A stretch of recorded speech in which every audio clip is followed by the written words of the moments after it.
How did you guys feel about the impact that your characters had of portrayals of women in TV at the time? It's so interesting that that show happened when it did, and there wasn't social media and there wasn't Twitter and all of this stuff. So for me, I don't think I really knew the impact at the time when it was happening. And it's been something that getting to meet people at events like this afterwards and the impact and how it's continued to make a difference on people. And also just seeing how those characters have other TV shows were then like, oh, we want a strong woman, oh, we want a Buffy type character, we want a Cordelia type character, so watching TV kind of unfold after that point, I wish that we could go back in time, even though there's so many things about social media I hate, but like with Person of Interest or something, getting that immediate response of knowing, oh, this is affecting people, this is making a difference. We didn't have that. I think for Cordelia, back in the day when I was on Buffy, there wasn't social media, but there was message boards and there were conventions. So I have been able to benefit from communication with the fans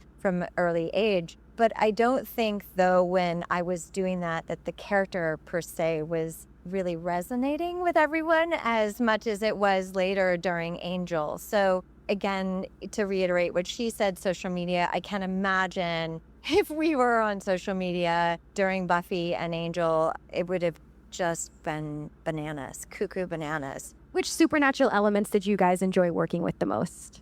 I thought it was really fun when Cordelia went up into, I don't know, I think it was season 4, and she became a higher being and went up to the ether. And I literally was strapped in a body thing and craned up and very high, hundreds and hundreds of feet into the air. And they did it on a LA freeway, like near a big parking garage. So I think it was like at 4 a.m. when they could just close the freeway and do that in LA. So that was kind of trippy. Is that an answer? Are you afraid of heights? Or what was that like? 100% afraid, which also means I have to do it. Yeah. Okay. Do it scared. I love it.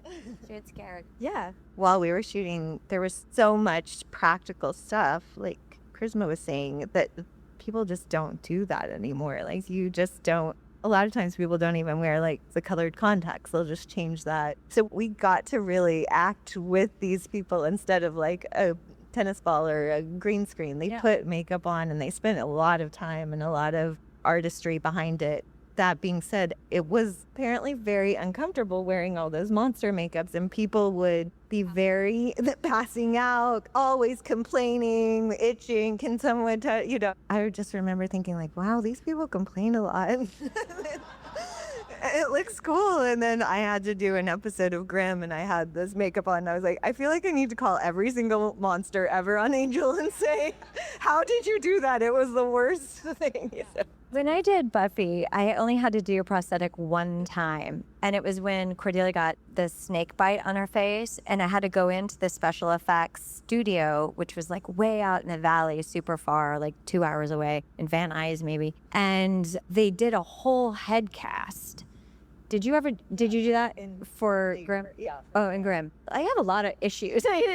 I'm afraid of heights, claustrophobic. And it was really frightening because you feel like you can't breathe. And so they put straws in your nose and it's heavy clay or whatever it is dumped on you or painted on you. But the vampires would have to do that. All the monsters would have to do that. I mean, the show is demanding in so many ways, and I remember talking even with Sarah once, talking about how afraid she was of being in a grave or being buried. You have to kind of get over it, a lot of your stuff that you're terrified of. And I think that's personally a great thing because you can grow.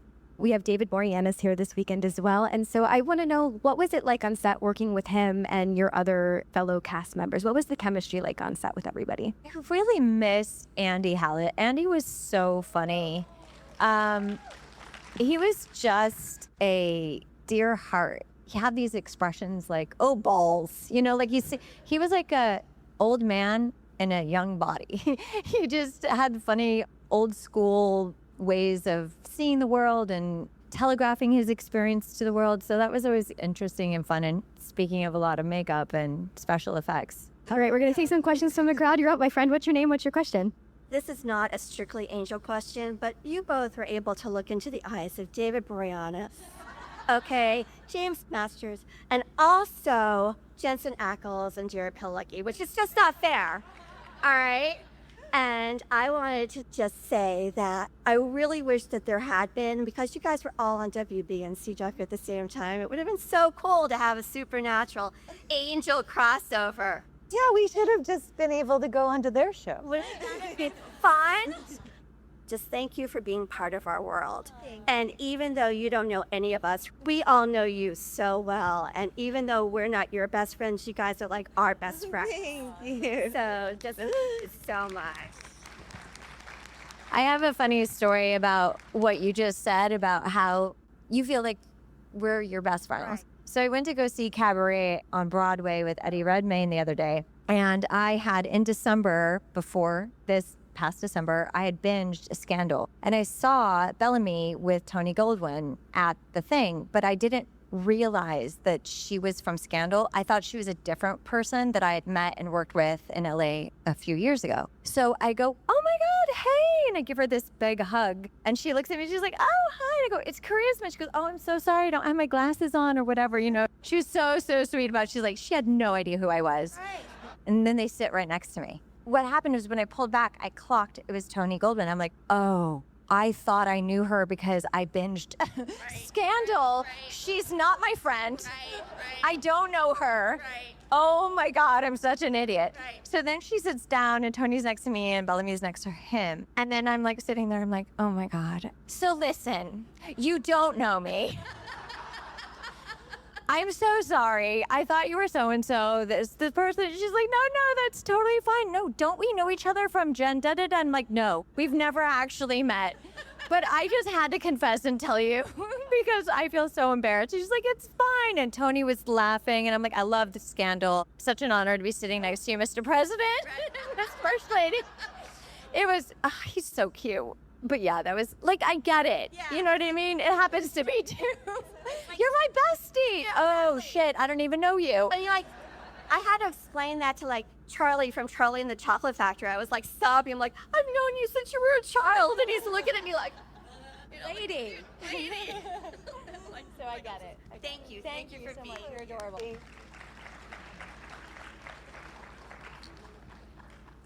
Hi. We've never come to a Comic-Con. Oh, so welcome. yeah, thank you. Well, we saw that you guys were going to be here, and that was it. We were like, okay, we're going to have to make it work, drive from Miami. And I'm like, do we just walk up to them? They're strangers. But it worked out. So to my question, the both of you, I feel personally, and she might agree as well, you guys have had a lot of character development throughout this span of being on the show. So I'm just kind of curious, I guess, what was your favorite, like most fun Cordelia era and Fred era, and what was the most challenging and difficult to actually do? Oh, God. I mean, Fred was fun. It was my first job, and I was like just so happy to be working and to be there and getting to play this part. And I think probably the most fun part for me, I really love the episodes when I got to like switch between Fred and Illyria and do both in the same episodes. Those were always my favorite because it was just fun to get to act with myself. That sounds weird. I don't know.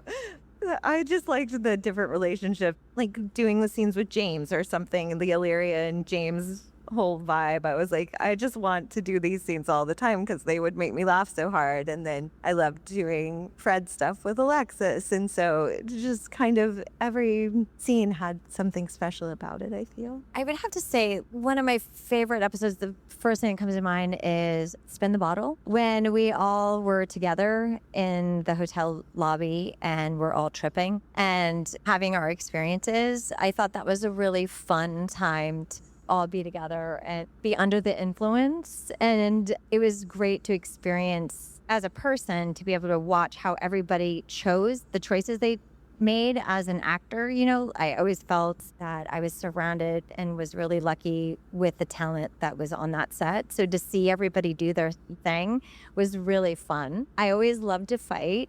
I always loved to get into the mix and that stuff. I had always hoped to be Wonder Woman, but it didn't work out. And there's just always that element of physicality along with the sass. To be able to get that across was always really fun. I think the best part was about Angel is just being able to go from a one-dimensional character to a higher being and just be like the heart and friend that she got to be to Angel. It was just a lot of range there that as a professional that I got to do, and I was grateful for that. Thanks.